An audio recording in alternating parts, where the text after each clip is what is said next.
les qualités spirituelles du chrétien responsable. Excusez-moi. Nous avons commencé par l'amour de Dieu, par même des éléments de la communauté, que ce soit au niveau même de des corps de divinité. Donc, si l'amour de Dieu est en avant, alors on le fait avec le cœur.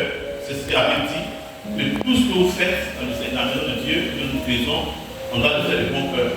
Il contre le Seigneur. Donc le responsable, alors il travaille pour Dieu, dans la maison de Dieu, pour le Seigneur. Donc comme c'est pour le Seigneur, ça doit se faire avec amour. Donc l'amour va donner au responsable là, de véritablement faire son travail et ne pas être découragé par quoi que ce soit. Parce qu'il aime Dieu. Donc il aime Dieu, c'est cela. Il cherche à bien faire pour plaire au Seigneur. Et deuxièmement, on a dit que l'attachement, la fidélité à Dieu, voilà, tout responsable d'être fidèle à Dieu. Très important. La fidélité. Quand on est responsable, on doit être fidèle. C'est lui qui est qualifié, après l'amour, c'est lui qui est qualifié qui doit vraiment caractériser un responsable dans l'église. Un responsable d'être fidèle. Fidèle. C'est ce qu'on a vu dans 1 Corinthiens 4, qui vient dans 1 Corinthiens 4, verset 1 à 2. Il dit ce qu'on demande aux responsables, aux dispensateurs, aux responsables, c'est d'être fidèle. Il dit c'est sur cette base-là qu'on voit que tu es responsable. Donc le responsable doit se différencier des autres chrétiens, des autres membres de l'église, par sa fidélité. Il est fidèle en toutes choses. C'est-à-dire que c'est quelqu'un sur qui on peut compter. C'est la fidélité qui fait qu'on dit qu'il est responsable. C'est-à-dire qu'on peut compter sur lui. Donc on n'a pas besoin, elle dit l'absence du premier responsable, le fait, son absence, elle dit quand il est absent, il n'a pas de crainte. Parce qu'il sait qu'il y a des gens fidèles. Les gens fidèles qui font le travail. Donc, la fidélité donne l'assurance, donne d'être paisible dans la direction de l'œuvre. Et quand les responsable n'est pas fidèle, donc ça cause vraiment des problèmes. Donc c'est l'une des qualités primordiales, après l'amour, la fidélité. Quand il est responsable, il est fidèle. Il y a un attachement à ce que tu fais. Fidèle. Attachement à ton service. Attachement à la responsabilité qu'on t'a donnée. Attachement à l'église. Attachement. Donc quand il n'y a pas de fidélité, c'est difficile. Donc, tu dois être fidèle. Et le responsable va te donner d'être fidèle. Le caractère. Tu dois caractériser un responsable de l'église. Tu n'es pas fidèle. On ne peut pas compter sur ta vie, on n'est pas sûr que tu vas faire ce travail. On va faire ce travail.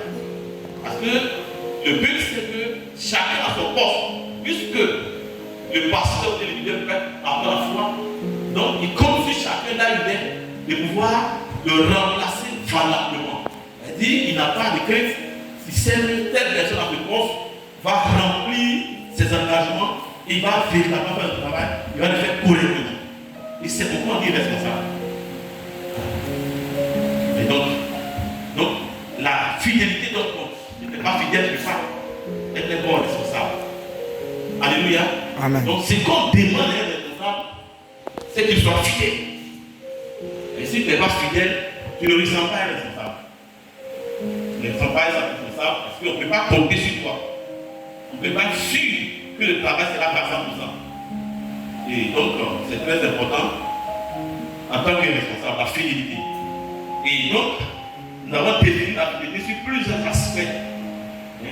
La fidélité, d'abord l'attachement à la communauté, à la vie communautaire, l'attachement à une vie de prière, l'attachement à une vie d'obéissance à la parole de Dieu, l'attachement à une vie de méditation.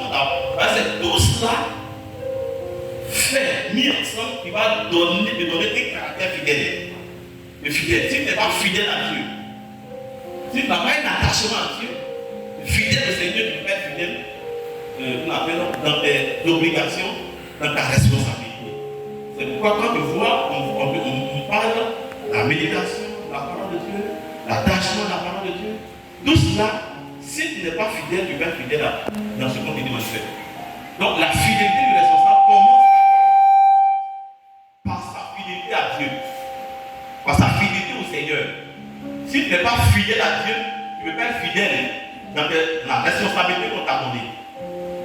Donc, tout ce que nous faisons à l'église commence par Dieu. Donc, on dit l'amour de Dieu. Donc, si tu aimes Dieu, alors tu vas faire le travail correctement. Si tu es fidèle à Dieu, alors tu seras fidèle dans le travail que tu es en train de faire. Parce que ta fidélité commence d'abord à partir de Dieu. Donc, cela va te donner d'être correct et de faire le travail de façon responsable. Alléluia. Et ça, c'est très important. C'est très, très important. C'est toutes ces choses qu'on appelle bâtir l'église. Bâtir l'église, on dit on n'a pas fait de belles églises, on n'a pas fait telle chose, on n'a pas fait telle chose. Dans la vision, on doit faire telle chose. La vision, la réalisation de la vision commence à bâtir qui sont les éléments importants de la réalisation de la vision. Si donc, ceux qui réalisent la vision, ceux qui réalisent les missions, si eux ils ne sont pas bâtis, si la mission n'est pas accomplie en eux, si elle n'est pas construite en eux, c'est quelle chose vous l'avez fait? Rien. Donc il faut donc, il y a donc ces caractères, cela soit construit en eux. Cette vie soit construite en eux. La fidélité soit construite en eux. L'attachement de Dieu soit construit en eux. L'amour de Dieu soit construit en eux. La fidélité à l'église, à la communauté, à la vie communautaire soit partie construite en eux.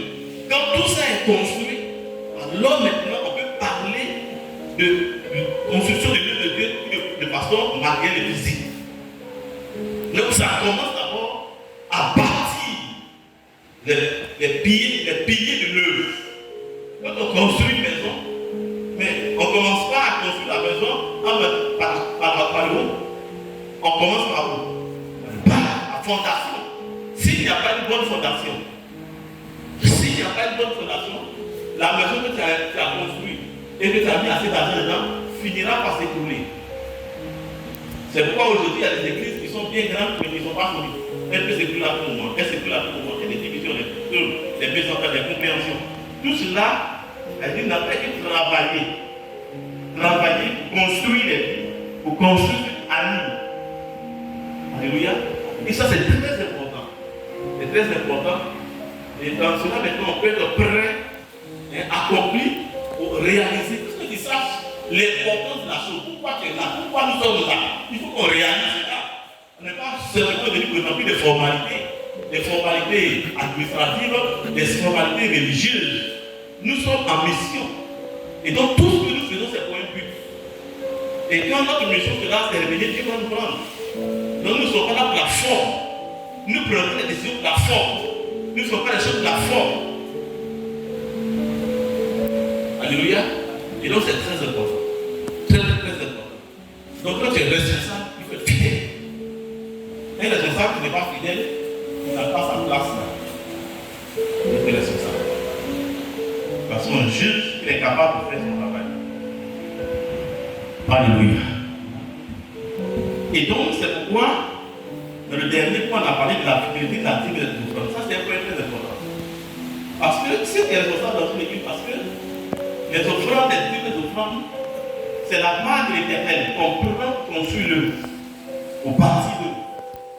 Toutefois que Dieu a reconnu Israël fidèle, il a vu vraiment dans l'engagement à participer soit à la construction du temple, soit à la construction des ouvrages de Dieu en donnant de leurs biens.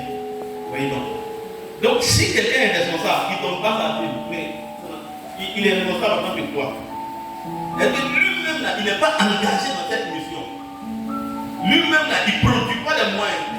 Lui-même, là, il vole l'argent de Dieu. Il est l'ami du destructeur. C'est-à-dire qu'il n'a pas cette dignité d'être responsable. Parce que la dignité d'offrande, c'est la part de l'Éternel. Vous payez les micros, on fait ceci, vous faites ceci, vous faites cela. Et puis il est responsable, il dit des responsables, il ne participe pas à la construction de l'église. Puis il y a des responsables qui vont payer des dîmes ailleurs. Ça, imagine que le ministre des Finances, mais le temps, lui-même, il y a des entreprises, des choses, et puis il va payer sa dîme au mari. Mais ça, le président de la République va dire ça, il va être occupé, il va faire plus tard. Il dit que lui, il n'est pas pour c'est dans ce que nous sommes en train de faire. Il dit, il n'est pas parti prenante. Il n'est pas avec nous. Il dit, c'est un élément qui prouve que tu n'es pas avec nous et que tu n'es pas dans la vision. Parce que tu es responsable. Et donc, il est important que le responsable, quand il dit que le responsable, paye sa dîme. Il ne paye pas ta dîme. Il dit, tu ne comprends pas pourquoi tu es responsable dans cette communauté. Alléluia. Ce n'est pas. Oui, non. C'est-à-dire que ce n'est pas quelque chose que tu peux le faire ou ne pas le faire. Ça se pose à toi qui es responsable. Quand on dit que tu es responsable, ça t'engage.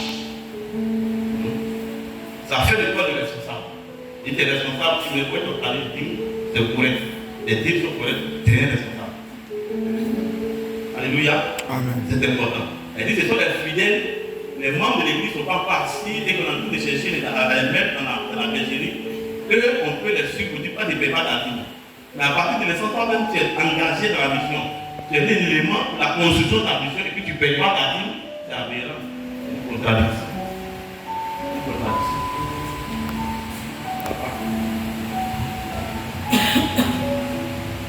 Gloire à Jésus. Et donc, le 3, on a parlé de l'esprit de sagesse. On a dit que quand tu es responsable, tu es sage. Si tu n'as pas la sagesse, il faut chercher la sagesse.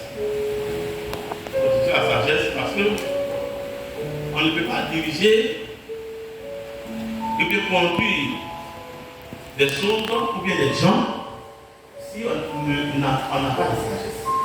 La sagesse est la capacité à savoir faire des choses, à savoir faire des choses, à savoir diriger les gens, à savoir parler aux gens.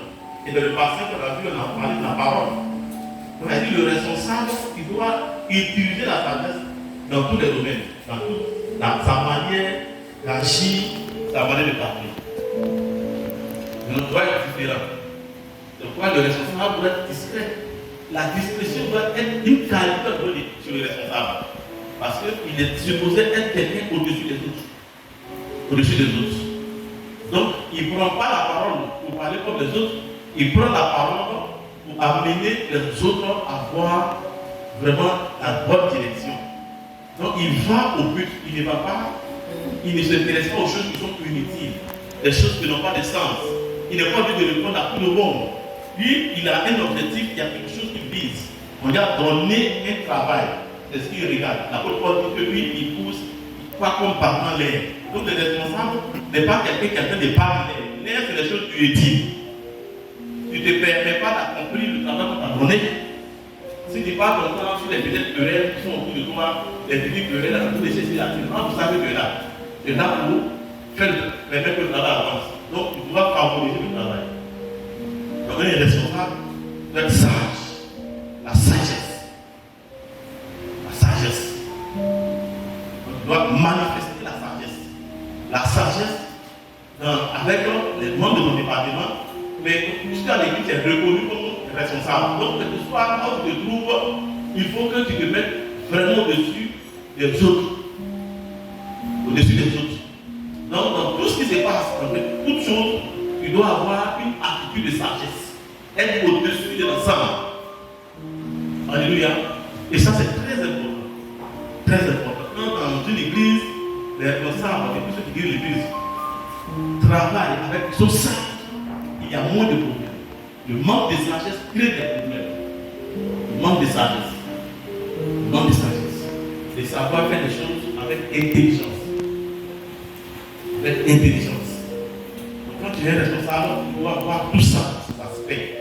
Avant de parler, il faut réfléchir. Ce que tu as envie de dire est correct. Ce que tu as envie de dire va dans l'objectif, dans le but du travail. Et c'est comme ça que le responsable travaille. Parce que tous ceux qui sont là ne sont pas à même d'avoir ou bien de voir les choses comme ce qu'on t'a dit de faire. Donc, ce n'est pas qu'ils ramènent les hommes de tout le monde dans la bonne direction. Quand les gens veulent aller à gauche, les gens veulent aller à droite, ils veulent que toi, tu les ramènes dans le chemin. Donc, c'est ça le responsable, la sagesse. Sans sagesse, on ne peut rien faire. La Bible dit que la maison se bâtit par la sagesse. Et une femme sage bâtit sa maison. Elle dit que le sage bâtit sa maison, construit sa maison par la sagesse. Par la sagesse. Et si tu manques de sagesse, demande à la sagesse, Seigneur, donne-moi la sagesse. Et il y a dans la parole de Dieu des conseils qui nous ont donné pour nous amener sage. On dit celui qui est sage n'a pas beaucoup. C'est pas ça? Celui qui est sage est là à parler. Mais si toi tu parles beaucoup, c'est pas sage. Parce qu'à force de beaucoup parler, tu vas dire ce que tu ne dois pas dire. Et le responsable est un homme qui bavarde. Il est bavard, tu es dans toutes les causeries, tu es dans tous les sujets. Comment on va te respecter? Comment on va te considérer?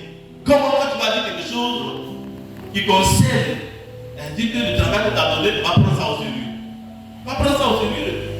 Donc un responsable qui est bavard, qui est dans tous les sujets, qui parle à tout moment, qui laisse rien passer, qui est dans tout, qui veut dire tout ici, il ne laisse pas quelque chose à côté. Ah non, c'est pas aller. On s'en va pas parler. On n'a pas de pas parler. Mais le responsable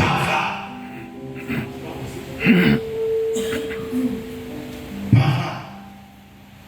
Donc il faut ordonner ce que tu fais. Et donc quand tu veux faire par exemple une réunion, il faut que ta réunion là, les idées, l'ordre du jour de la réunion, soit au préalable, travailler, tu sais ce que tu vas venir dire. Là tu ne vas pas dans tous les sens. Tu ne vas pas dans tous les sens. Tu sais ce que tu es venu traiter. Et donc c'est ce que tu mets devant chacun. Et l'objectif que tu veux atteindre. Et quand vous avez fini. Et vous allez voir que c'est comme ça, une réunion peut se faire en 30 minutes, en 25 minutes. Et il faut que l'ordre du jour ne soit pas 10 points. 10 points en une réunion. Tu ne peux pas finir une réunion à un ordre de 10 points. Quand tu as une réunion, c'est l'essentiel. Les réunions, on peut en faire pour moi. Programme des réunions. Donc si tu as une réunion à faire, donc regarde le temps des uns et des autres. On appelle la sagesse. Les uns et les autres tiennent compte de cela. Et en fonction de cela, maintenant, tu mets l'ordre du jour. Donc, en 3 points, 4 points, si les réunions fait 45 minutes, il faut que les 45 minutes soient respectées. Si les réunions fait 30 minutes, il faut qu'on fasse un ordre du jour qui correspond à 30 minutes. Et qu'on va à l'essentiel et on traite les sujets point par point. Une réunion qu'on va venir faire, quand même tu connais pas l'ordre du jour de la réunion. Il n'y a pas d'ordre du jour. Ce n'est pas été préparé. Rien. Tu viens, tu donnes la parole, tu ne pas dire quoi. 2. Le temps est long, on va débattre de tous les sujets à une réunion. On ne peut pas débattre de tous les sujets à une réunion. À une réunion, les sujets les plus importants pour lesquels on est venu faire la réunion, c'est ça on est débattre. Donc chaque chose a son temps.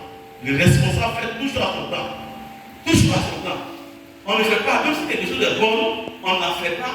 Pas parce que c'est bon. Qu'on faut en même temps la faire. Souvent quand on va commencer l'église là-bas, il y a des gens qui vont coucher à partir de la plus du soir. C'est vraiment la plus du soir, une session. Mais il y a qui fait plus du soir? Donc on va d'abord à un premier pas. Il y a beaucoup de choses qu'on doit faire. On ne peut pas le faire maintenant. Chaque chose, on le fait à un temps. Et si son temps n'est pas encore arrivé, on ne peut pas faire ça. Parce que les éléments qui peuvent faire la chose, on n'a pas ça. Et puis tout ce qu'on fait, on fait par besoin. On ne le fait pas parce qu'on le fait. Elle dit qu'on ne le fait pas parce que les églises font.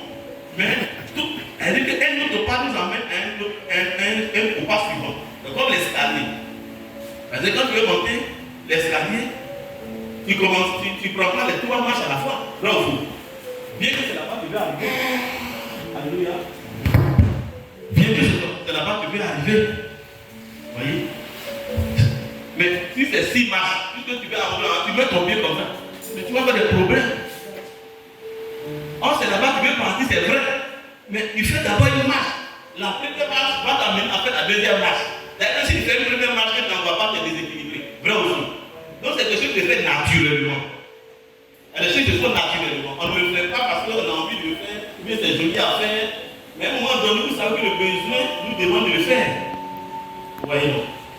Donc, il faudrait que les responsables, on travaille comme ça. On travaille, on répond aux besoins. On fait chaque chose en son temps. Ce que tu dois faire dans 10 ans, tu veux faire ça toujours, aujourd'hui. Ça ne peut pas marcher. Ça ne peut pas marcher. Alléluia. Gloire à Dieu. C'est tout ça qu'on appelle la sagesse. Donc quand tu es responsable, tu réfléchis beaucoup. Tu réfléchis beaucoup. Moi, je réfléchis beaucoup. Quand je suis dans la bouche là, je pense réfléchir. Et donc il ne réfléchit pas parce que c'est la réflexion, c'est l'intelligence, la pensée qui nous donne des idées. Donc si tu ne réfléchis pas, tu ne peux pas avoir des idées. Donc à un moment donné, tu ne peux pas, tu réfléchis, tu penses. Pendant que tout le monde est bavarder, poser, à des moments tu prends ce temps, tu réfléchis. Tu réfléchis. Dès que tu es responsable, dis-toi que maintenant, on t'a donné un fardeau. Et on t'a fait grand. Tu es positionné, tu es plus comme les autres. Donc tu as une obligation. C'est-à-dire, les obligations qui sont sur toi. Les obligations. Tu es obligé d'être sage. Tu es obligé de la réflexion. Tu ne peux pas dire que je suis un enfant. Ici, il y a des enfants. Il y a des rois de la Bible à 9 ans. À 16 ans. 16 ans. Gloire à Jésus. J'ai voulu qu'à part les différents départements, les différents départements soient là, parce que, en fait, la trois de responsabilité, c'est différents niveaux. Les responsables du département, c'est un autre niveau. Sinon, tous ceux qui sont ouvriers, ou bien qui sont baptisés là, dès que tu es baptisé, tu es responsable. Parce que tu as la responsabilité de faire certaines choses, la possibilité de faire certaines choses dans l'église. Les gens, vous êtes responsables là. Parce que si vous ne prenez pas votre responsabilité, et que personne n'est venu vous chanter aujourd'hui, mais nous allons être en manque du service de louange. Donc, là où tu es, et qu'il y a un besoin, et qu'il te détermine, tu es responsable. Tu es responsable. Il répond à ce besoin de la responsabilité. Donc, il sait que tes choses, on n'a pas besoin de faire la police sur toi. En fait, les lois sont faites pour nous réglementer. On n'a pas fait les lois pour mettre des jours. Donc, si on est correct, les règlements n'ont plus leur place. N'ont plus leur place. On fait des règlements pour mettre des lois dans ce qu'on fait, pour réglementer les choses comme on dit règlement. Voyez donc. Donc, quand tu es responsable, tu sais que tu as une responsabilité, un engagement sur ton sol. Ici, c'est ce que tu te demandes de faire. Mais toi, tu sais que cette poste-là te demande. Tu es responsable. Alléluia. Et quand c'est comme ça, le travail marche. C'est très important. La sagesse. Sage. Gloire à Dieu. Nous avons dit aussi que le responsable, on va tout ça vraiment en bas, il doit vraiment éviter les pièges de l'ennemi par rapport à la sagesse. Éviter les pièges. Parce que quand tu es responsable, il y a beaucoup de pièges devant toi. On va pas directement les pièges. Il y a beaucoup de pièges. L'ennemi va mettre des pièges devant toi.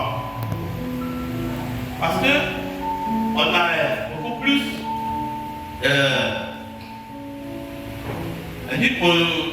on s'attend beaucoup plus aux responsables. Le mot là, il cherche un peu, je ne sais pas le mot. Il y a une sévérité. Les gens disent c'est un peu une sévérité à l'égard des responsables. Il dit que quand tu es responsable, elle dit qu'on ne pardonne pas de certaines choses que tu fais. Elle dit les gens sont sévères envers toi. Donc sévères envers toi. Elle dit, je dis qu'en tant que responsable, on ne doit pas faire des choses. Moi, je fais comment? Le nouveau là, il cherche un peu. Elle dit, les gens veulent que tu sois correct. Il dit non, c'est comme les gens disent, ah, mais tu fais pas ça, tu fais ça. C'est parce qu'on sait qu'il est responsable. Donc on veut que le pasteur soit correct. Pourquoi? À cause de la responsabilité. Il y a la rigueur. Comment? Il dit la rigueur qui s'impose. Voilà, il y a la rigueur qui s'impose. C'est le mot là que j'ai beaucoup de ça. Mais j'ai tout le mot. Donc, le responsable lui doit veiller sur lui-même. Parce que si tu fais quelque chose, on va te dire, lui, les conseils, lui, il fait ça. Donc, la faute d'un responsable peut entraîner ou bien peut amener des personnes à déchoir de la foi, à faiblir de la foi. Et dire, on est regardant, on a un regard sur le responsable. On te tient rigueur. Voilà. Les gens ne sont pas plus rigoureux sur leur vie, mais sont plus rigoureux sur toi. Pourquoi? C'est normal parce que tu es responsable. Donc cette rigueur que les gens à ton égard, c'est à cause de la responsabilité que tu as. Et donc, toi, tu dois le savoir et savoir gérer cela. Pour ne pas qu'on n'ait rien à dire sur toi. On n'a pas d'être parfait. Rien à dire qui soit de choc. Ah, c'est lui qui a fait ça. Ah, lui qui a fait ça. Mais l'autre, s'il est un peu de il n'est pas bien chrétien, ça ne choque pas. Mais quand c'est un responsable, ça choque plus. Donc ça veut dire que les gens ne te laissent pas cadeau. Ils ont un regard plus dur à ton égard. Alléluia. Donc ta chute, c'est la chute de beaucoup de personnes. Ta chute est la chute de plusieurs. Certainement, tu ne vas pas le savoir. Parce que eux, ils te reconnaissent comme quelqu'un. Ils t'ont donné un manteau. Ils t'ont donné une position. Ils t'ont donné quelque chose. Donc il dit, là, la personne n'a pas pied là. Il te regarde comme un homme qui ne doit pas faire telle chose. Donc ils ont eu une rigueur à ton égard. C'est pourquoi si tu fais des choses, ils vont te traiter dur. Pourquoi? À cause de ta position. Donc il faut veiller de sorte que le témoignage n'affecte pas quelqu'un. Et c'est ça qui est l'un des points importants que quelqu'un veut assumer une responsabilité. Il doit être conscient que dans ce cas, certaines personnes ne peuvent pas être responsables. Et là, si tu es responsable, tu n'es pas responsable, on ne s'occupe pas de toi. Mais quand tu es responsable, les gens s'occupent de toi. Alléluia. Donc, tu n'as pas vraiment de choix. À partir de l'instant que tu es responsable, tu n'as plus le choix. Responsable du département, tu n'as plus le choix. Responsable de serviteur, tu n'as pas le choix. Responsable d'intercession, tu n'as pas le choix. Tu es seul, tu n'as plus le choix. Tu es obligé d'être correct. Pour toi-même, et aussi pour les autres. Ta vie, ton témoignage, peut être quelque chose de réconfortant. Peut communiquer la foi. On dit, ah, vraiment, je vais être comme lui. Mais rien comme il prie. Tu as vraiment des références. Rien comme il prie. Il y a des personnes qui se convertissent à cause de la foi de certaines personnes. Il y a des gens qui prient à cause de la manière de prier certaines personnes. Moi j'ai vu ça. Quand tu vois ta manière d'aimer Dieu, sa manière de prier, ça t'influence. Ça te donne envie de faire comme l'autre. Donc le disciple, c'est fait plus par imitation, par modèle, que par parole. Donc c'est pourquoi nous les chrétiens, on doit faire très attention. C'est ce que nous faisons qui affecte plus les autres que ce que nous disons. Nos attitudes, notre manière de faire communiquent quelque chose. C'est encore plus fort que ce que nous disons par nos bouches, nos manières, notre intégrité, les vertus que nous manifestons. C'est ça qui fait que nous sommes responsables. Et ça a plus d'impact. Moi, quand j'ai commencé à prier, je vous donne l'exemple du pasteur, du professeur IBM. Je l'ai vu, il était donc un professeur, un enseignant, quelqu'un qui est laïque, et qui véritablement il fait comme un pasteur. Ah, il est pasteur, mais il aimait tellement Dieu, le professeur de mathématiques. Il aimait tellement Dieu, à tout moment il est bon, alors on va prier, tout ça. Il n'aimait pas le professeur. Et lui aussi, il a vu que vraiment, il sait quelqu'un qui aime la prière, qui aime vraiment les choses de Dieu. Et nous deux, on s'est aiguisés. Et cela nous a mené à aller plus loin. Ça fortifie ta foi, ça fortifie ta foi, ça fortifie ta foi. Voyez donc, ça c'est biblique. Daniel et ses compagnons. Voyez donc, le feu ou bien le fer aiguise le fer. Quand tu es dans un environnement spirituel, où tu es en contact avec des gens qui aiment Dieu, qui aiment la prière, ça peut t'affecter. Si vraiment tu veux aller de l'avant, ça t'affecte. Il dit, mais ça c'est possible. On peut être dans des prières comme ça. On peut être dans des espoirs comme ça. On peut être comme ça. Moi je le fais aussi. Et ça t'affecte. Et ça t'affecte positivement. Ça t'influence, ça t'influence. Donc on doit aiguiser. Notre vie doit aiguiser les autres. Mais notre vie ne doit pas faire des choix les autres. Surtout quand tu es responsable. Si tu es responsable, ça veut dire que si les autres chrétiens prient moins, toi tu dois prier plus. ne peux pas être responsable des gens qui les prient plus que toi. Tu n'es pas responsable des gens qui connaissent, ils méditent la parole de Dieu plus que toi. Ça n'a pas de sens. Pas de sens.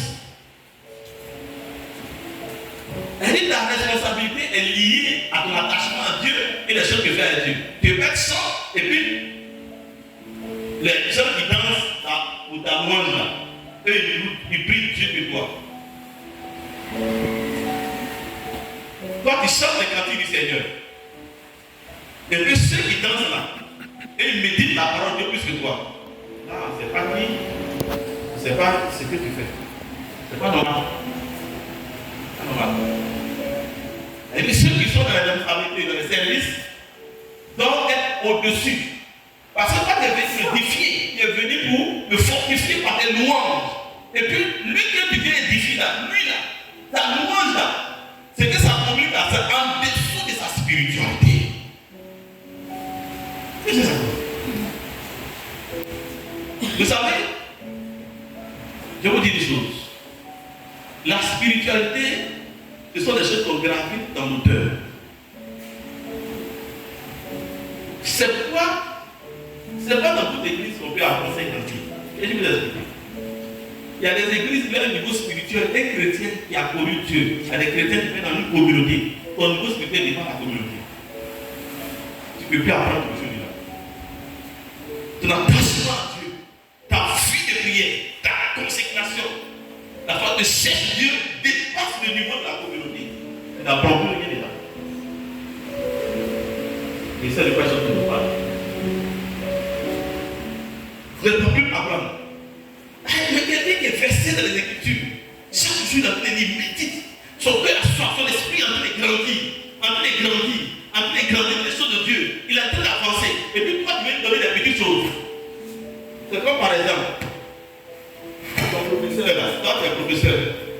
Ton professeur, toi tu as ton doctorat. Le professeur est un petit peu. Bien, tu vas faire dans l'école primaire. Est-ce que tu apprends quelque chose encore? Non.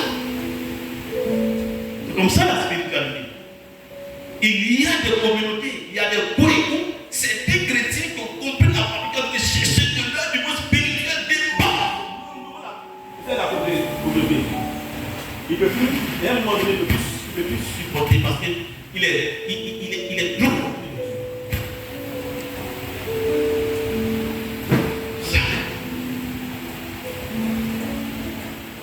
Donc quand tu es responsable, ton niveau spirituel, des relations avec Dieu est très profond. Encore quand tu parles aux autres, toi, par quoi quand tu parles à quelqu'un d'autre?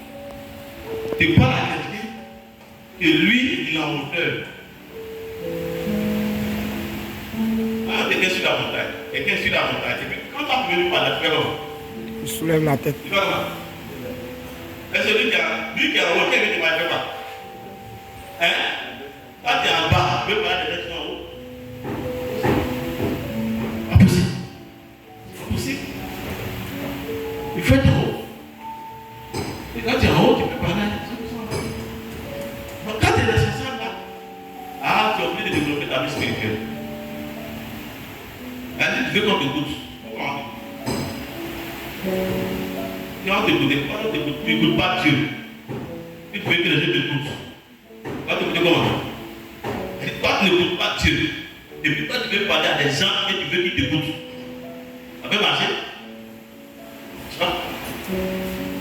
Souvent, les problèmes commencent par là. Notre relation avec Dieu. Le reste, ça vient après. Notre relation avec Dieu, c'est le premier problème. N'obéis pas à Dieu. Tu n'écoutes pas Dieu. Puis tu dis les gens doivent obéir. Et puis ils n'ont qu'à t'écouter. Ça peut marcher. Ça peut t'écouter. Alléluia. C'est important.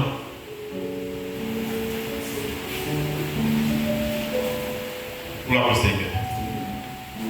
Et donc, c'est en cela qu'on dit que le chrétien, le constateur de mature, le demande de maturité, fait de nous des raisonneurs, des hommes charnels, des hommes qui jugent. Voilà, qui sortent des choses là. De façon naturelle, de façon automatique. Tu vas faire des choses. Il sera un raisonneur, charnel, juge les autres, manque d'amour, forcément. On a vu ça dans le livre de Nombre ici. Dans Nombre 13, verset 21 à 33, Nombre 14, verset 15 à 10, on ne peut pas revenir là-dessus. Car, on en parle maintenant, piège et tentation des responsables.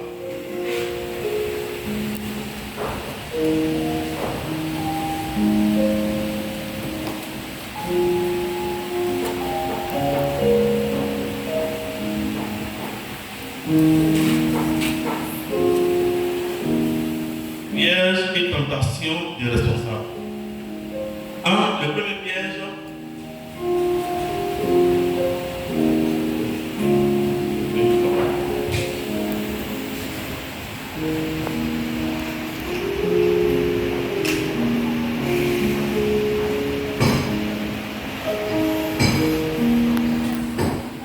Timothée 6, le verset 10, 9 à 10, Matthieu 6, verset 24.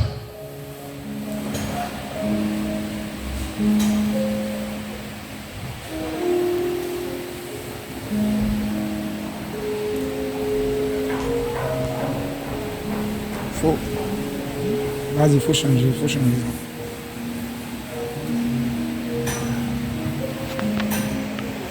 24.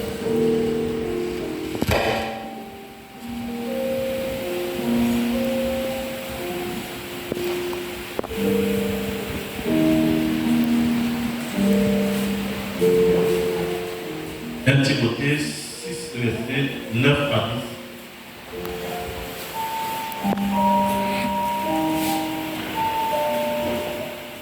10. 1 Timothée 6, le verset 9 à 10, nous lisons la parole de Dieu par sa grâce. Mais ceux qui veulent s'enrichir tombent dans la tentation, dans le piège et dans beaucoup de désirs insensés et pernicieux qui plongent les hommes dans la ruine et dans la perdition. Car l'amour de l'argent est une racine de tous les maux. Et quelques-uns, en étant possédés, se sont égarés loin de la foi et se sont jetés eux-mêmes dans bien des tourments. Amen. Mais ceux qui veulent s'enrichir tombent dans la tentation, dans le piège et dans beaucoup de désirs insensés et pernicieux qui plongent les hommes dans la ruine et la perdition totale. Car l'amour de l'argent est une racine de tous les maux, et quelques-uns, en étant possédés, se sont égarés loin de la foi et se sont jetés eux-mêmes dans bien des tourments. Gloire à Dieu. Et donc l'argent, l'amour de l'argent et des biens matériels est un piège, un véritable piège, c'est pour un responsable. L'argent est bon serviteur, mais il faut faire très attention à l'argent. Surtout quand tu es en train de servir le Seigneur, en train de servir Dieu. Pour le servir Dieu, que tu ne délèves pas de l'amour de l'argent. Non seulement les gens vont te piéger. Vont te mettre dans des situations où tu ne pourras que faire des choses si on ne t'a pas donné l'argent. Et tu vas monnayer le service de Dieu par l'argent. Or, le service de Dieu, on ne peut pas le payer. On ne peut même pas comparer à l'argent. Dieu nous a donné ses dons, et les dons de Dieu nous ont été offerts par la grâce de Dieu. Donc quand tu sers Dieu et que l'argent est au cœur, parce que c'est l'argent souvent que les gens mettent devant quand ils servent Dieu. Et souvent, donc, si tu es responsable, tu ne fais pas attention, il sera saisi par l'amour de l'argent. Parce que Satan va utiliser ça pour te piéger. Et du coup, tout ce que tu vas faire sera motivé par l'argent. Que ce soit de façon directe comme de façon indirecte. Et donc, l'amour de Dieu ne va pas être au-dessus. Il ne va pas être la priorité. Mais c'est l'argent. Parce que tu pries pour quelqu'un, bon, lui, comme cela, il te donne de l'argent. Donc, du coup, tu commences à servir Dieu maintenant en fonction de l'argent. Et même, on peut t'amener à dire même, allez, tu pries des versets bibliques, tu dis que non, il faut forcément donner l'argent. Et quand tu fais ça, la Bible dit que tu vas te jeter dans des tourments. Tu vas te jeter dans des tourments. Parce que l'amour de l'argent est un piège. Tu seras piégé. Piégé par Satan. Et tu vas attention, tu vas te retrouver dans des problèmes, des choses auxquelles tu ne t'attendais pas. Auxquelles tu ne t'attendais pas. Les gens vont te piéger. Et on peut même, on va tomber dans des histoires farfelues. Et tu vas salir ton témoignage. Et tu vas empêcher que le travail de Dieu qu'on va faire là ne porte plus fruit. Ne porte plus fruit. Parce qu'on va plus te conseiller. On va ça va nous passer. C'est par le micro. Ce n'est plus crédible. C'est-à-dire ça va tuer ta crédibilité. Ça va détruire ta crédibilité. Ta crédibilité. Et donc ça va ruiner la vie spirituelle qui est en toi. Et tu vas avoir des problèmes, l'ennemi va t'enfoncer et tu vas te perdre. Et tu vas sortir même de la foi. Il ne sera plus dans la foi, tu vas sortir dans la foi et commencer à faire des bêtises. Parce que l'argent, quand ça commence à venir, le désir d'en avoir plus vient. L'argent est comme par exemple la nourriture qu'on mange. L'appétit vient en mangeant. L'appétit vient en mangeant. L'argent est bon, mais faites très attention. Et quand tu es responsable, fais attention à ces problèmes d'argent. Fais très attention. Il y a des gens qui ont fait ça, des serviteurs. Tu vois, j'ai pris pour toi, donne l'argent. Avant de prier, déjà, il dit, il faut apprêter ton argent. Et puis, il change de nom, il faut apprêter ton offrande. C'est pas bon. Si Dieu veut te bénir, c'est comment il va te bénir. Fais le travail de Dieu correctement, il va te bénir. Parce que si tu as une rémunération de la part des hommes, et que tu cherches la rémunération de la part des hommes, tu n'auras pas celle de Dieu. Or, celle de Dieu est bien plus meilleure. Dieu est capable de te bénir dans tous les endroits, de domaines de ta vie. Un homme peut te donner combien? Il a combien même? Mais la richesse de Dieu ne finit pas. Quand tu sers Dieu, ne regarde pas l'argent. Ne te focalise pas sur l'argent. Prends le Seigneur. Puis Dieu est là de récompenser. Et donc c'est très dangereux qu'un responsable te laisse manipuler, te laisse influencer. Parce que si tu mets l'argent devant, les gens vont te contrôler. Il va prendre son argent de te contrôler. Tu ne peux même pas demander, mais il va prendre l'argent de te contrôler. De contrôler. Encore bien pour te donner l'argent. Donc, à partir du moment où tu es devenu son esclave, tu ne peux pas dire la vérité. Tu ne peux plus dire la vérité parce qu'on a cousu ta bouche, on a fermé ta bouche avec l'argent. Et il ne faut pas permettre qu'on fasse cela. Et tu vas ruiner la vie de Dieu en toi.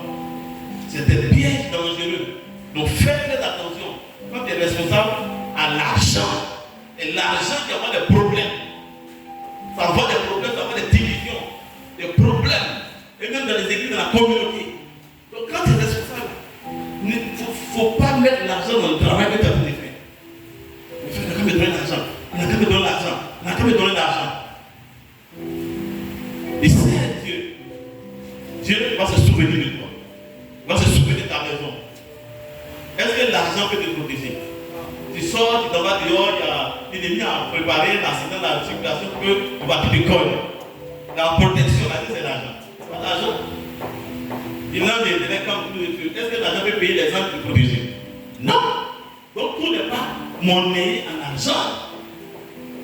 Le monnaie en argent nous sert pour les échanges ici. Mais l'argent n'a rien à voir avec notre vie, le royaume. Et quand on parle de notre Dieu, l'argent appartient, ce n'est pas des argents, c'est pas l'argent qui parle. On va prendre ça comme peut-être que l'argent appartient à Dieu, donc du fait donne l'argent appartient à Dieu. C'est une nouvelle interprétation des Écritures pour prendre l'argent.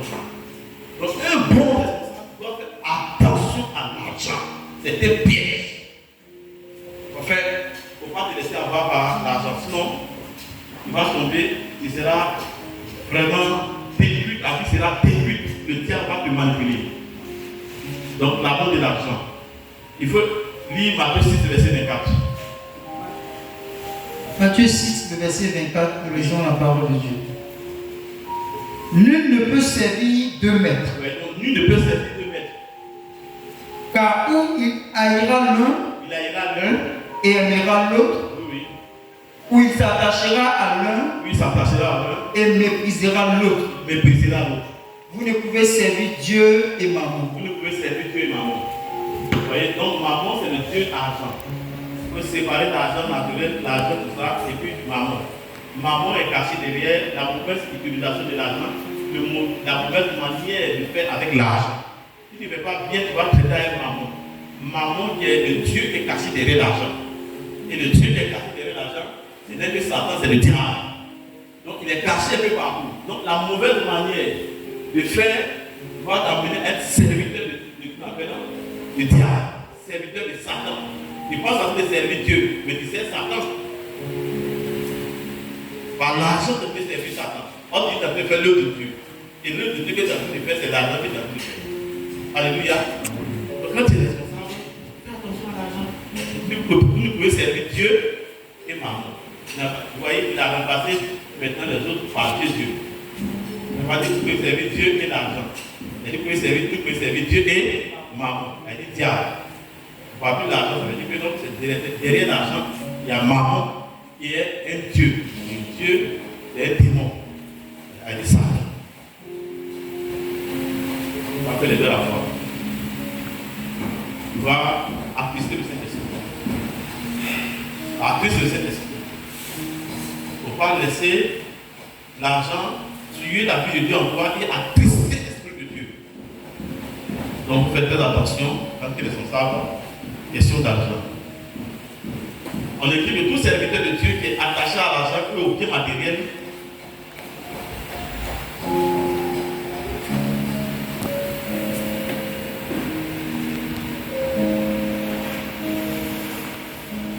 tout serviteur de Dieu qui est attaché à l'argent et au bien matériel,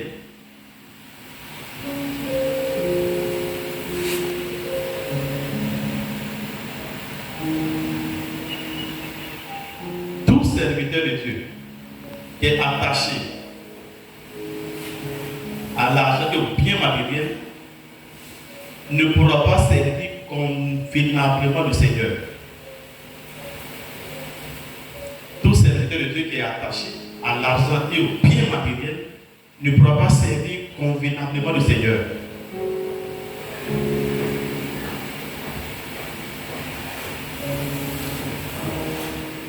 Ne pourra pas servir convenablement le Seigneur dans un esprit saint.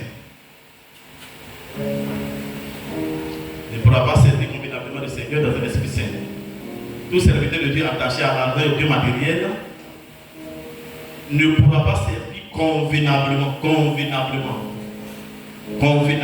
le Seigneur dans un esprit pur et saint. Dans un esprit pur et saint. 2 Rois 11 et 17.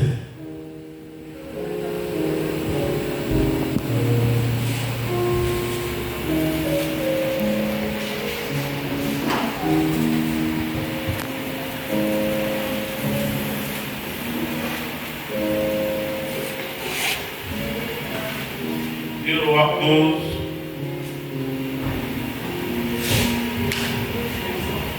Roi 11, verset 1 à 17. Maison.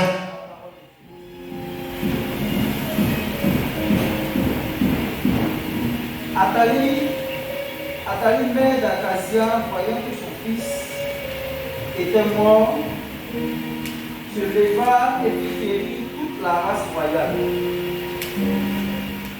Mais Joséba, fille du roi Joram, sœur d'Acasia, prit Joas. 2 rois. Non, un roi.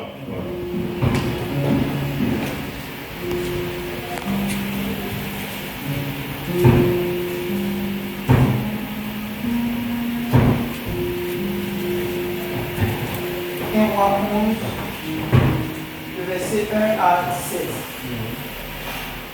Le roi Salomon aima beaucoup de femmes étrangères, outre la fille de Pharaon.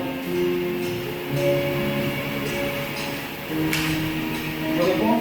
Le roi Salomon aima beaucoup de femmes étrangère ou la fille de Pharaon. Je m'excuse un peu parce que c'est pas là. On va gagner un peu.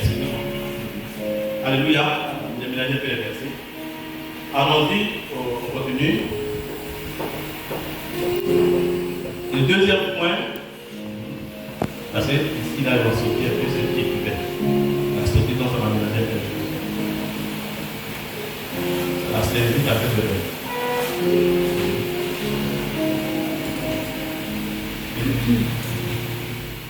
Vous écrivez le deuxième, le cesse opposé.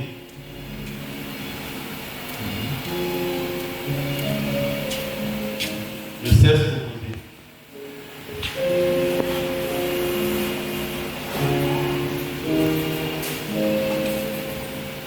Le cesse opposé.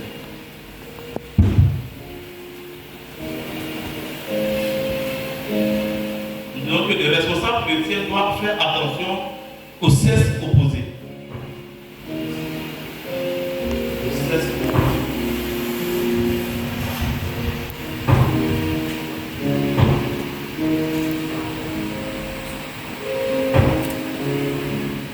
Le responsable chrétien doit faire attention au cesse opposé.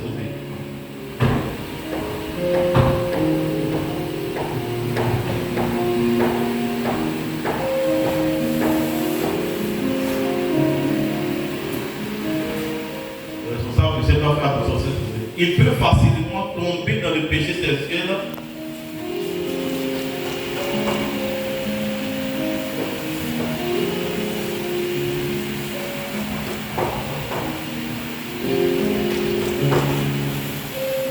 il peut facilement tomber dans le péché sexuel et ruiner sa vie spirituelle.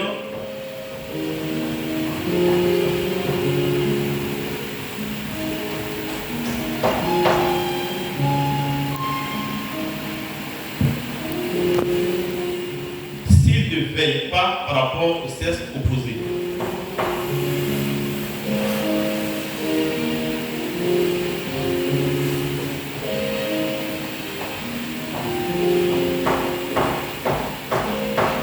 Ne veille pas par rapport au sexe opposé.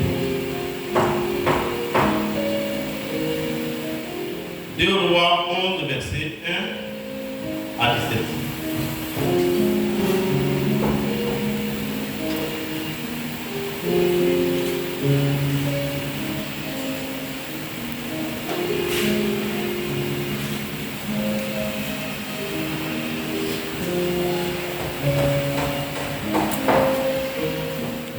Deux Rois 11, le verset 1 à 17. Nous lisons la parole de Dieu par sa grâce. Athalie, mère d'Acasia, voyant que son fils était mort, se leva et fit périr toute la race royale.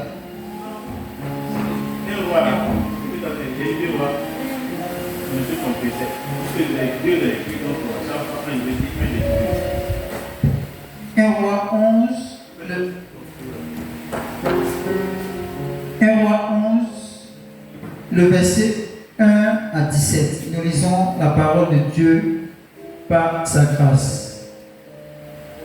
Le roi Salomon aima beaucoup de femmes étrangères, outre la fille de Pharaon, des Moabites, des Ammonites, des Édomites, des Sidoniennes, des Étiennes, appartenant aux nations dont l'Éternel avait dit aux enfants d'Israël: vous n'irez point chez elles et elles ne viendront point chez vous. Elles tourneraient certainement vos cœurs du côté de leur Dieu. Ce fut à ces nations que s'attacha Salomon, entraîné par l'amour. Il eut 700 princesses pour femmes et 300 concubines, et ces femmes détournèrent son cœur. À l'époque de la vieillesse de Salomon, ces femmes inclinaient son cœur vers d'autres dieux, et son cœur ne fut point tout entier à l'Éternel son Dieu, comme l'avait été le cœur de David son père. Salomon alla auprès d'Astaté, divinité des Sodoniens, et auprès de Milcom, l'abomination des Ammonites. Et Salomon fit ce qui est mal aux yeux de l'Éternel, et il ne suivit point pleinement l'Éternel comme David son père. Le verset 7. Alors Salomon bâtit sur la montagne qui est en face de Jérusalem un haut lieu pour Kémosh, l'abomination de Moab, et pour Moloch, l'abomination des fils d'Ammon. Et il fit ainsi pour toutes ces femmes étrangères qui offraient des parfums et des sacrifices à leurs dieux. L'Éternel fut irrité contre Salomon parce qu'il avait détourné son cœur de l'Éternel, le Dieu d'Israël, qui lui était apparu 2 fois. Il lui avait à cet égard défendu d'aller auprès d'autres dieux. Mais Salomon n'observa point les ordres de l'Éternel. Le verset 11. Et l'Éternel dit à Salomon, puisque tu as agi de la sorte, et que tu n'as point observé mon alliance et mes lois que je t'avais prescrites, je déchirerai le royaume de dessus toi, et je le donnerai à ton serviteur. Seulement je ne le ferai point pendant ta vie à cause de David ton père. C'est de la main de ton fils que je l'arracherai. Je n'arracherai cependant pas tout le royaume. Je laisserai une tribu à ton fils à cause de David mon serviteur et à cause de Jérusalem que j'ai choisi. Le verset 14.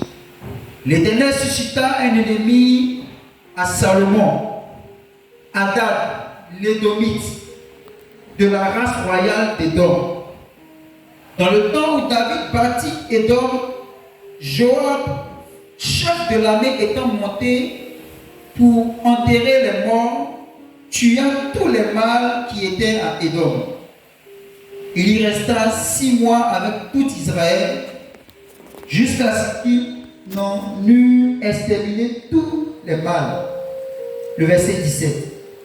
Ce fut alors qu'Hadad prit la fuite avec des Édomites, serviteurs de son père, pour se rendre en Égypte. Hadad était encore un jeune garçon. Amen. Amen. Alléluia.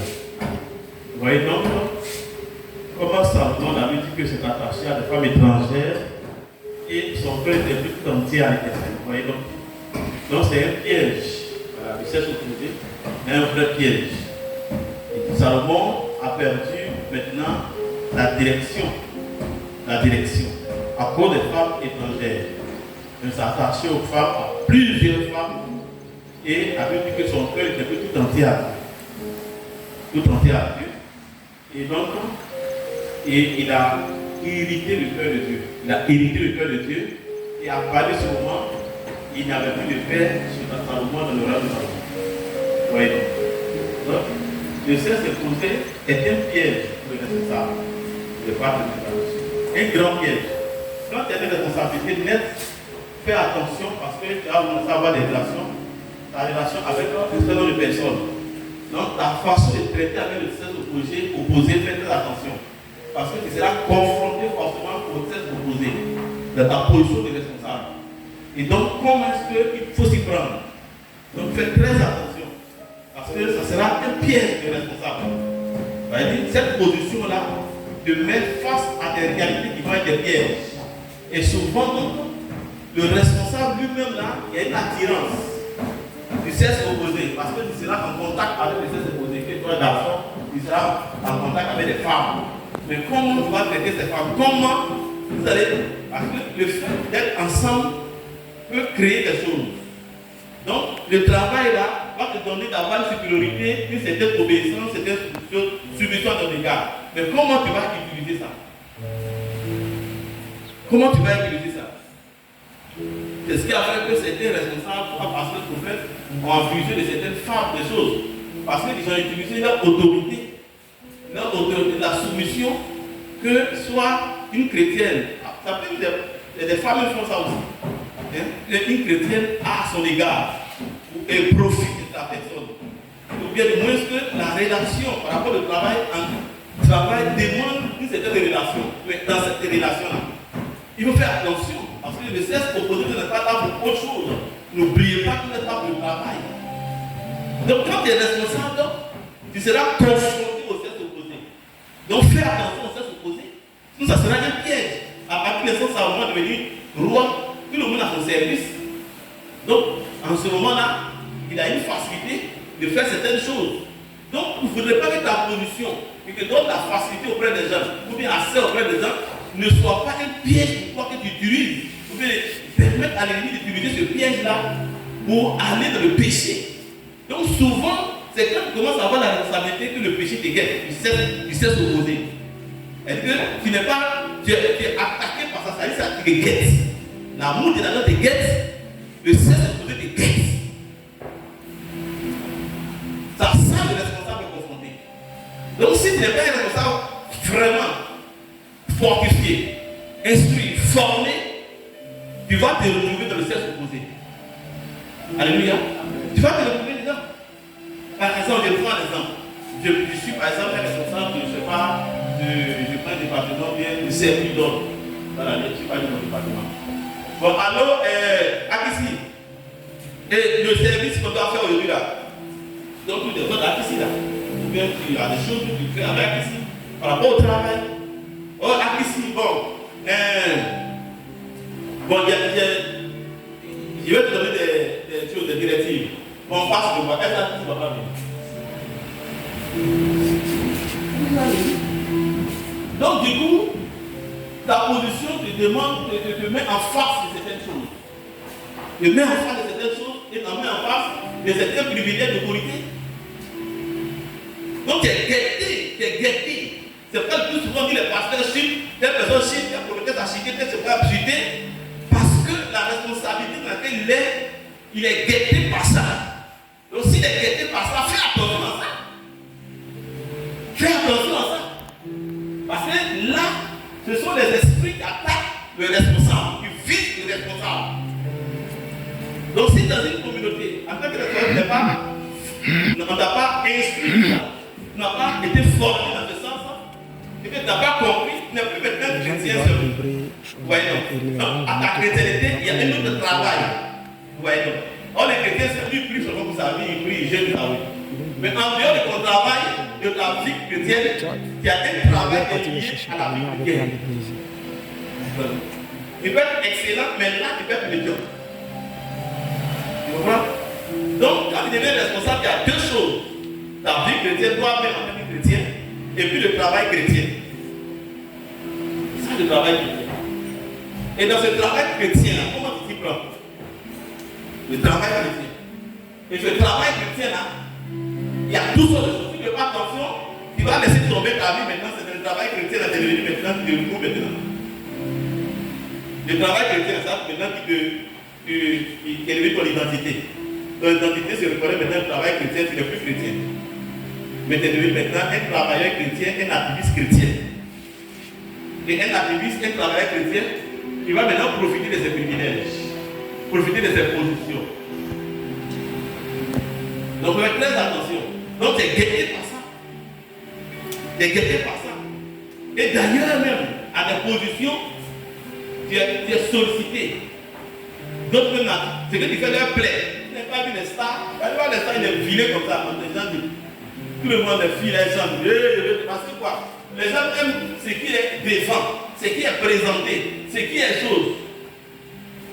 Ce qui est sur la place, sur le podium, c'est ça qui est qualité meilleure. Donc ça ressemble un peu à ça. Ah, vraiment. À les gens même se battent, à les gens. Ah, moi je vais remarquer telle personne. Parce qu'il est sur les hauteurs. Et du coup, la personne est devenue jolie. Du coup, la personne est devenue belle. Du coup, la personne est devenue appréciable. Et donc, souvent, il y a des regards sur toi. Que tu le veuilles ou pas, il y a des gens qui veulent de toi. Il y en a qui veulent te mettre dans le péché. Le péché. Donc, quand tu es responsable, il faut être vigilant par rapport à ça parce que le travail qu'on a demandé de faire là, doit séparer certaines choses. Elle dit là où la personne qui est envoyée n'est pas le travail, tu dois sortir de là. Tu dois avoir des limites. Tu ne vas pas te permettre. Elle dit que si un responsable appelle et qu'il te dit, bon, viens chez moi à la maison à 22h, 23h, après le travail, il est sorti du travail de l'église. Tu comprends? Donc fais attention. Donc quand tu es responsable, il faut veiller sur les gestes opposés. Voyez, c'est un piège. Et c'est ça qui détruit beaucoup l'église. Il détruit l'église. Et le plus souvent, beaucoup de responsables tombent dans le piège du sexe opposé, le piège de la sexualité. Maintenant, quand c'est comme ça, tu ne peux plus parler à l'église. Tu ne peux plus parler. C'est que le diable t'a affaibli moralement, t'a affaibli spirituellement, parce que ce n'est pas seulement ta vie, il y a deux choses, ta vie, mais le témoignage de ton travail. De ton travail, de ton service. Ton service chrétien, le travail chrétien est affecté, est touché, et ta vie aussi. Donc, ça te disqualifie, ça peut te disqualifier. Elle dit que donc, tu dois faire attention à ne même pas tomber dans ça parce que ça peut te disqualifier. Quand il te disqualifie, par exemple, la peine passe en jeu, quand il a disqualifié, elle va loin. Donc Satan utilise ses pièges pour disqualifier des ouvriers, les responsables du Seigneur. Quand tu es disqualifié, tu es disqualifié. C'est la réputation de quelque chose pour corriger, c'est pas facile. C'est pourquoi fais attention et vérifie ta réputation. Vérifie ta réputation en tant que serviteur de Dieu. Tu dois avoir des valeurs. Des valeurs. C'est les valeurs de Dieu qui font sa personne. C'est les valeurs de serviteur de Dieu qui font la personne du serviteur de Dieu. C'est des valeurs de moralité, des valeurs d'intégrité. Elle dit l'éthique du serviteur, du responsable. On parle souvent de l'éthique du pasteur. En fait, en réalité, le pasteur ce n'est pas le fait d'être pasteur qui fait le droit de quelqu'un, mais c'est l'éthique. L'éthique. Donc il faut avoir la position et l'éthique qui accompagne la position. Donc ça va donc te donner le pouvoir d'avoir l'autorité. Alléluia. D'avoir l'autorité. Donc c'est pourquoi c'est des pièges. Parce que le piège, Satan envoie le piège pour qu'il t'aide complètement. Et c'est ce qu'il a fait à Samson. On parle de ça dans Juge 16. Il dit ça là. Il a complètement été Samson. Or, Samson était un grand leader. Samson, c'était l'homme d'onction. Samson était l'homme qui effrayait tout le monde sur son passage. Mais Delilah, il n'a pas fait attention au sexe opposé. Delilah, il a vu la femme, elle est partie sur les Philistins, et la femme est venue. Or, lui, il ne sait pas qu'il y a une personne à part. Une autorité, il est un responsable des choses d'Israël. Et il s'est amusé avec Delilah. Or, lui, il avait un secret, vous voyez, ses cheveux. Ses cheveux, le rasoir n'a pas passé sa tête. En fait, c'est sa relation avec Dieu. Sa relation avec le Seigneur. Elle a dit de tout fait dans toutes choses. Mais il y a une chose que tu dois préserver. Ta relation avec Dieu. Donc Samson avait, donc en tant qu'enfant d'Israël, une chose qu'il devait préserver. Lui devait être de chair. C'est pourquoi on dit qu'il devait dire à personne son secret. Et son secret était sa fille, son secret était sa personnalité. Donc le rasoir devait passer sa tête. Et il a joué avec ça à cause de quoi? Il s'est opposé. Elle dit qu'il a vendu sa gloire, son autorité sur la table du sexe opposé. On dit, bon, il faut vraiment, tu ne m'aimes pas. Si tu m'aimais, il allait me montrer son secret. La femme n'a pas fait la carte, il a dit non. Il a dit deux choses. Maintenant qu'elle a touché son cœur, il dit si on m'enlève les cheveux là, on coupe les cheveux là, la force en va. Comment pas tu peux faire ça? Elle a coupé les cheveux de Samson. Vous voyez donc que les égyptiens ne veulent pas. Ils ont pris. Ils ont pris. Et quand ils ont pris, ils ont fait quoi? Ils ont crevé cette civilisation. Ils ont crevé cette civilisation. Donc ça veut dire qu'il a vendu vraiment son autorité. Il a vendu la gloire de Dieu. Il a vendu tout sur l'autel du sacrifice. Du sacrifice. Délina a été Samson pour toujours. Donc quand tu es responsable, fais attention à ce que vous dites. C'est un piège. Alléluia. C'est un piège. Gloire à Jésus. Un piège.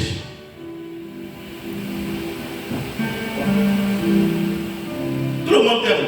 Elle va dire qu'il t'aime pas. Il devient joli même.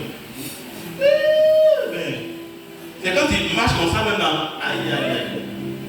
Tout le monde t'aime. Il devient joli automatiquement. Ça doit faire c'est embelli avec toi.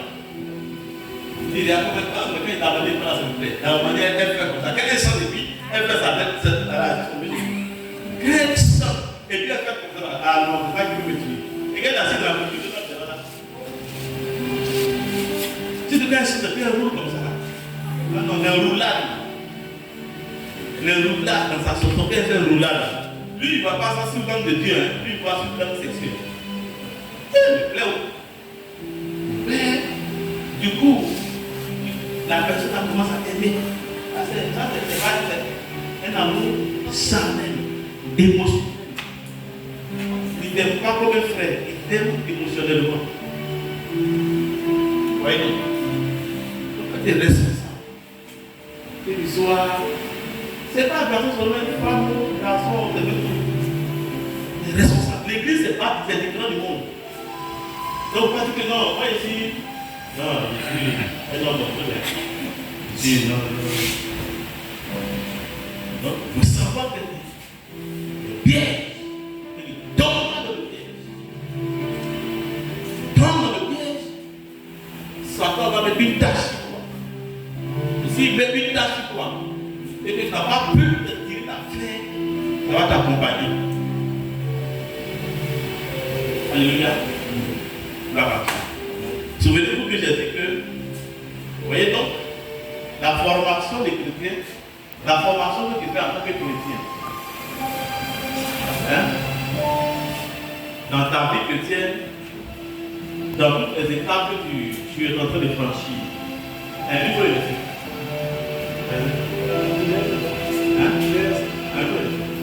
Ils sont là, ça passe bien après, de donner la réussite.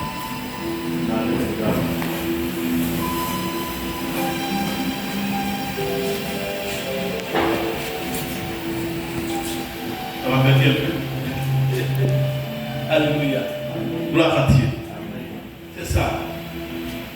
Donc le responsable doit faire attention. Donc il disait que la formation des chrétiens, il y a donc dans ta vie chrétienne, dans ta marche chrétienne, des différentes étapes. Dans ta marche chrétienne, c'est-à-dire les chrétiens baptisés, qui suivent le cours de baptême, le cours des nouveaux chrétiens. Ensuite, on devient un département. C'est dans un département, on fait tout ça. Un département. Après, on fait responsable du département. Encore, on devient là, par-ci, par-là. Tout ça, ce sont des formations. Formation spirituelle, formation pratique, formation pour le travail de Dieu. Donc, toutes ces formations-là sont amenées pas à pas à un certain niveau de responsabilité. Vous voyez, quand on parle de l'appel pasteur, c'est un niveau de responsabilité. C'est pourquoi quand souvent les gens s'énervent, un coup les chrétiens, un coup quelque temps après, et puis il a appelé le prophète, et dit qu'il ne croit pas, c'est pas mon prophète. Dans les 5 ministères qui sont là,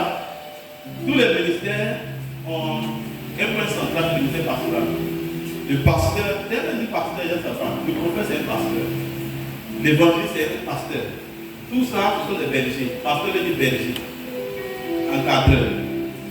Très encadreur. Donc, le ministère pasteur, c'est le ministère passe-pas. Donc, ce n'est pas comme ça. Donc, dans le ministère, il y a différentes responsabilités. Selon l'appel. Le prophète, la responsabilité qu'il impose par rapport au ministère prophétique, les choses qui engagent le prophète sont très profondes et très importantes. Donc, tu ne peux pas commencer le ministère, il marque comme ça, il dit, je suis prophète, on est des condamnés prophètes. Comprends? Il est mieux de dire que je suis évangéliste, je suis pasteur. Pasteur. Je parle, en fait, du fait qu'on monte par niveau de responsabilité. C'est-à-dire le ministère, c'est des responsabilités. Avant que ce soit des fonctions, c'est des responsabilités. Et donc, dans ta formation pour les chrétiens, au fur et à mesure que tu as aller dans le niveau de responsabilité, toi-même tu vois en tête de dire être pasteur et tu as pasteur. Ça va naturellement. Naturellement. Et donc, la vraie formation, c'est celle que tu as parcourue. Jamais tout le peuple de Dieu ne peut te former comme cette formation. Tu vois dans le corps biblique, ce que tu vas apprendre, c'est des choses théoriques qui n'ont rien à voir avec ce dont on a fait ici. Donc, c'est pas que tu es en formation quand tu es devenu chrétien. Tu es en formation pour devenir. En formation pour devenir temps. En formation pour devenir temps. En formation pour devenir temps. En formation pour devenir temps. En formation pour devenir temps. Comprends? En formation pour devenir temps. Ça. En formation pour devenir temps. Donc, il ne faut pas négliger les différents stades de ta vie, de ta marque que tu es dans l'église. Si tu les as négligés, ça va te rattraper demain dans une position qu'on va te donner. Parce qu'il sera vide, il n'aura rien, il ne sera rien. Et donc, beaucoup de personnes sont allées dans le ministère avec des tâches sur eux. Quand on voit des gens, par exemple, qui passent là, ils trompent les gens, ils prennent les amis. Comment ça a commencé aujourd'hui? Ça a commencé avec les chrétiens. Si tu n'as pas été un bon chrétien, tu ne seras pas un bon pasteur. Si tu n'as pas été un bon chrétien, tu ne seras pas un bon professeur. Si tu n'as pas été un bon chrétien, tu ne seras pas un bon évangéliste. Donc, ne faites pas trop attention selon on dit. Le prophète a demandé lui quelle vie chrétienne il a eu.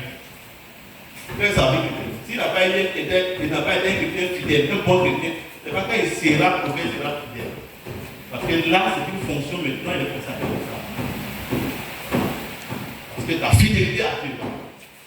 Donc, on est chrétien avant d'être pasteur. On est chrétien avant d'être prophète. On est chrétien avant d'être évangéliste. On est chrétien avant d'être docteur. On est chrétien avant d'être ceci, cela, ceci. Donc, il ne faut pas perdre son temps dans les dîmes. Alléluia. La partie. Et c'est pas ce que je vais comprendre. Donc, remplis bien ta vie. Gloire à Jésus. Donc, nous continuons. 2, c'est 3, ça. La sensualité. La sensualité. Le verset de la prière. Juge 16 là. On a vu un peu. On n'a pas vu, on a vu. On n'a pas vu. C'est un voix qu'on a vu. On a Juge 16, vous pouvez dire ça là. C'est trop long. L'histoire de Samson, il est là.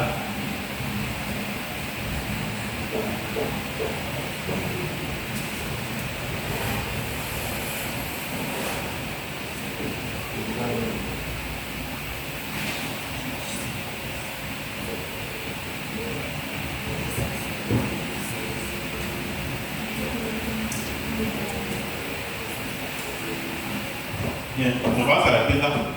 Même s'il ne reste pas beaucoup, on va s'arrêter là parce qu'on a fait sur la fête. Oui. Petite loi, la sensualité là, c'est sur le verset de Juge 16. Non. Ça c'est chose d'autre. On va s'arrêter là, la sensualité. On va passer prochainement. Il ne reste pas beaucoup, mais comme on a dit tout à l'heure. Alléluia. On va remercier le Seigneur.